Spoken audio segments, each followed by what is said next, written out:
I'm Bethany K, and I'm doing an individual performance on child labor legislation in Britain and how legislation changed childhood. Class, settle down. We're moving on from this project, so clean up your desks and get ready to listen to our history lesson. William, a simple chore won't kill you, and no, it is not child labor. Although, thank you for leading us into our discussion for today. Today in class, we were talking about child labor in Britain and how legislation changed childhood. Kids have been working since long before factories, and young boys were chimney sweeps and girls went to live with their families as scullery maids.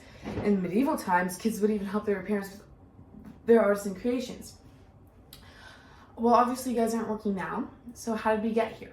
The 1833 Factory Act gave kids the right to a better working environment and the government the responsibility to uphold that right. And this act paved the way for further legislation, which is why you aren't working today. Dear Mama, I miss you and Papa very much, but life is good working here in the manor house. The children of the house just play or read or draw all day and seem to have no work to be done.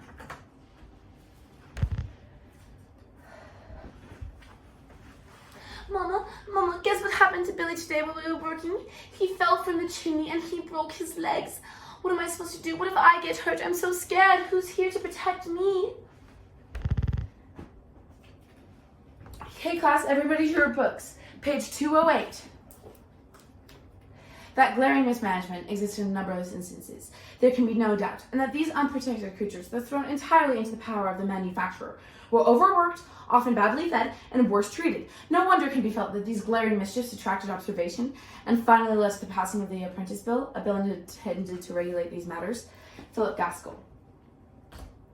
These kids working in environments like that, such as like Oliver Twist, taking a fictional example, were working in environments that were very, very bad for them because they didn't have anyone to say that they were bad for them.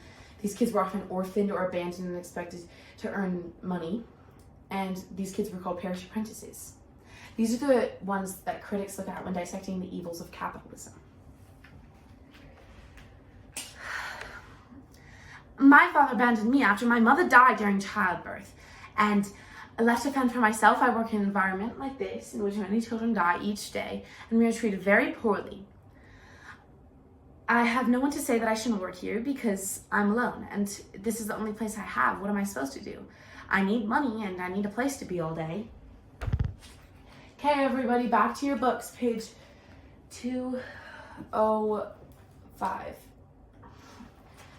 The first one was replaced on strings, and the necessary labor was provided by the importation of cartloads of pauper children from the workhouses of the big towns.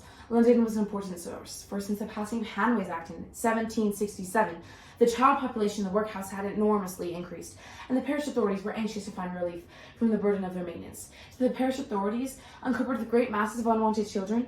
The new cotton mills in Lancashire, Derby, and Notts were a godsend. The hands. Not all the children working factories were parish apprentices. Some of them were free labor workers who lived at home with their parents and couldn't work in a place that their parents didn't approve of. These children had to work for their families to be able to make ends meet. Professor and author Clark Nellie said during an interview, "We forget that 200 or 300 years ago, everybody who could work would work. Everybody was very poor, so the children simply had to." Close quote. Well, obviously, you guys aren't working now, so how did we get from everybody working to kids getting educated? Great Britain began child labor legislation in the early 1800s when mass production was possible in large part due to children. A most surprising discovery has been made, namely that all our greatness and our superiority over other nations is owing to 300,000 little girls in Lancashire. We had made the discovery that if these little girls were to work 2 hours less in a day than they do now, it would occasion the ruin of our country, thus making an end of our boasted wealth and bring us to beggary. Wow, isn't that quite a thing William Cobbett said? That's why we had the passing of the 1802 Health and Morals of Apprentices Act. This act made it so that kids could work no more than 12 hours a day and had to have decent accommodations, although it did not work because it was not enforced. The Factory Act of 1819 made it so that kids could work no more than 48 hours a week and had to go to part-time schooling. And kids under 9 couldn't even work in factories. This act was also widely evaded because it didn't have a strong enough way to enforce it. The Orthodox Act of 1833 is what we are led to now. And many people fought for this act, such as Anthony Ashley Cooper with his speeches and Richard Osler with his letters. And without people like him, the Factory Act of 1833 probably would have been the Factory Act of 1892. I'm kidding, but not completely. With people like them, they gave the foundation to what this act was supposed to look like.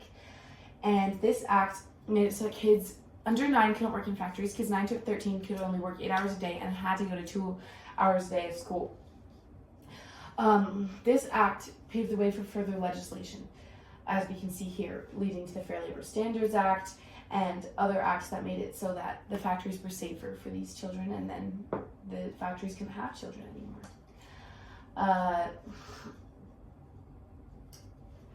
This act also stands out because it had a 4-man group called the Inspector of Factories, which they had a way to enforce it, which is so amazing because other places didn't. My lord, in the case of Taylor, Ibsen & Co., I took the evidence from the mouths of the boys themselves. They stated to me that they commenced working on Friday morning, 27th of May last, and that with the exception of meal hours and 1 hour at midnight extra, they did not see us working till 4 o'clock on Saturday evening, having been 2 days and a night thus engaged. Believing the case scarcely possible, I went into the house to look at the time book, and in the presence of one of the masters referred to the cruelty of the case, and said that I should certainly punish it with all the severity in my power. Child labor is obviously something we do not want present in today's society, but how are we supposed to know that? The factory children had to have a place to go. It is a distortion of facts to say that the factories carried off the housewives from the nurseries and the kitchen and the children from their play. These women had nothing to cook with and to feed their children. These children were destitute and starving. Their only refuge was the factory. It saved them, in the strict sense of the term, from death by starvation. Ludwig von Mises. Looking back through our present day lens, we can see that child labor is something that we do not want in our society. But how are our ancestors supposed to know that? Kids had been working since the beginning of time. Of course, they were going to help out with factories when they entered the picture. These children had to work, their families were so poor.